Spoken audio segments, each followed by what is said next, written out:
हैं कि जिन माता पिता ने तुम्हें जन्म दिया, अच्छा एक बात बताइए, आपको पता है भगवान ने हमारे लिए क्या किया है?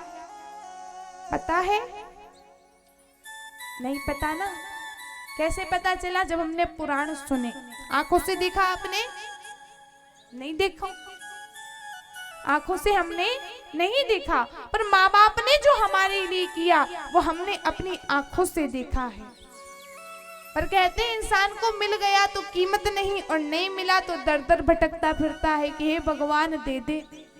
मिल गया तो कोई कीमत नहीं, मिल गया तो हीरा भी उनके लिए पत्थर के समान है, और अगर नहीं मिला तो पत्थर भी मनुष्य के लिए हीरे के जैसा लगने लग जाता है। माता पिता ने जो हमारे लिए किया वो आज हम सभी के सामने है। हम सभी को पाल पोस करके इतना बड़ा कर दिया, तो भी मनुष्य वो माँ बाप की सेवा नहीं करता। और अगर कभी भगवान सामने आ जाता तो क्या मनुष्य भगवान को पूछता? नहीं। इसलिए भगवान आसानी से नहीं मिलते, क्योंकि जो आसानी से मिल जाती है उसकी कीमत खत्म हो जाती है। जो चीजें आसानी से प्राप्त हो उनकी कोई कीमत नहीं रहती। माता पिता ने हमें जन्म दिया, पाल पोस करके बड़ा किया। अपनी संतान के लिए माता पिता ने हर कष्ट सहे। अपनी संतान के लिए माता पिता ने हर कष्टों का सामना किया। एक माँ जब अपने बच्चे को 9 महीने गर्भ में रखती है तो उससे जाकर के पूछो कि उसे कितना कष्ट होता है, पर वो सारे कष्टों को सह लेती है। एक बात बताइए, आपके हाथ में बस एक लोटा पानी का भर के रख दिया जाए और कहा जाए कि इसको आप 10 दिन हाथ में रखो, आप 10 दिन नहीं रख सकते। रख सकते हो?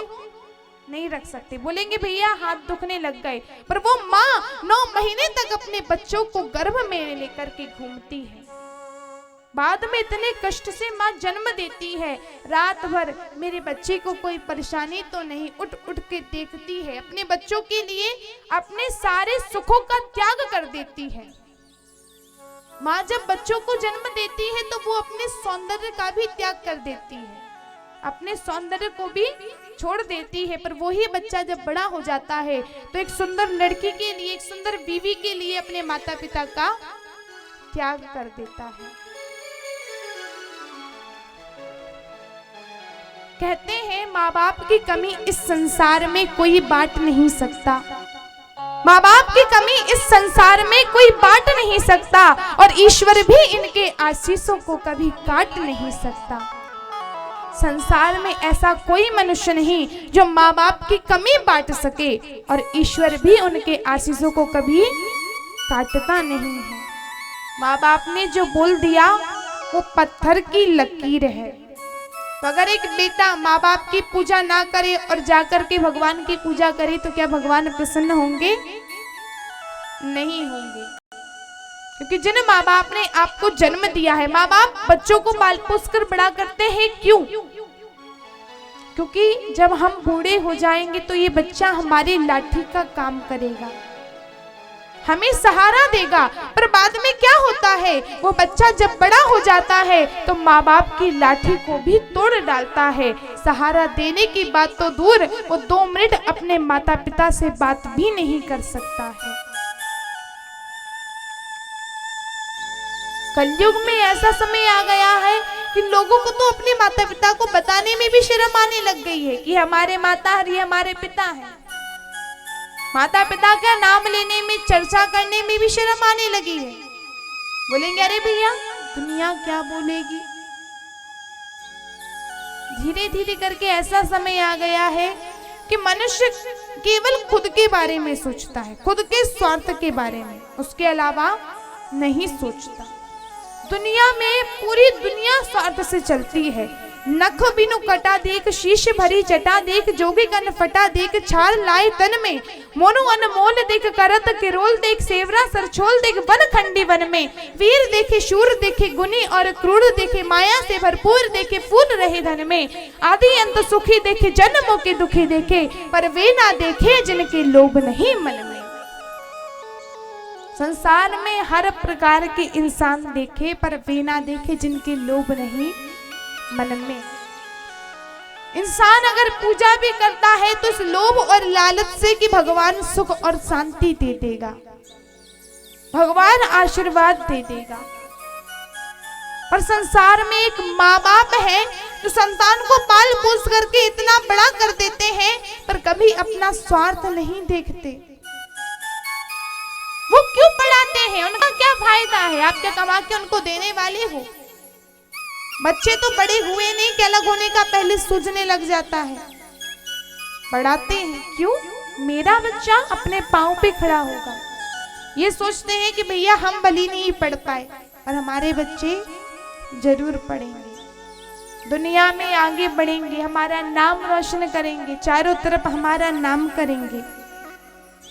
पर वो बच्चा अपने माँ बाप के बारे में कभी नहीं सोचता। सोचता है तो केवल खुद के बारे में। अगर पता चला दूसरे को वीडियो गेम मिल गया, कार मिल गई, फोन मिल गया, तो माँ बाप को ताने देना चालू। बोले अरे उसके माँ बाप ने तो इतना बड़ा फोन दिला दिया, लेकिन को देखो एक इतना सा फोन भी नहीं दिला पाते। अरे भैया तुमको पाल पोस करके इतना बड़ा कर दिया, लायक बना दिया, वो क्या कम था? बड़े हो जाते हैं तो कहते हैं बताओ तुम्हारा क्या हिसाब है, अभी चुकता कर देते हैं। माँ बाप ने जो हमारे ऊपर किया है ना, जो एहसान किया है ना, आप पूरी जिंदगी भी अगर उनके चरणों में अर्पित कर दोगे तो भी वो एहसान कभी चुकाया नहीं जा सकता। जरूरत है तो हमें समझ लाने की, हमारे बच्चों में समझ आने की कि माँ बाप सब कुछ है। माँ बाप के बारे में अगर पूछना है तो उनसे पूछो जिनके माँ बाप नहीं है, उनका क्या हाल होता है। जब एक लड़की घर से विदा होती है तो कहते हैं कि बेटी का प्यार माँ बाप से ज्यादा होता है। क्यों? क्योंकि वो दूसरे घर में चली गई है तो उसे पता है कि हमारे माता पिता ने हमारे लिए क्या क्या किया है, हमें कैसे रखा है, हमारी कैसी जरूरतों का ख्याल रखा है। और वो ही जब दूसरे घर में जाती है तो पता चलता है कि दुनिया कैसी है महाराज। हमारे माता पिता ने हमें किसी भी चीज की कमी नहीं होने दी। पर यहाँ पे एक और बात कहना चाहूंगी कि बेटियां जब ससुराल में जाती हैं ना, ज्यादातर आधे से ज्यादा बेटियों का क्या कहना है महाराज, आधे से ज्यादा बेटियां कहती हैं कि अरे माँ बाप बेटों के हक में है, इसलिए वो वृद्धाश्रम में जाते हैं, इसलिए उनको कोई सहारा नहीं देता है, क्योंकि वो अपने माता पिता के हक में है। बोलती हैं कि अगर हमारे हक में माता पिता होते तो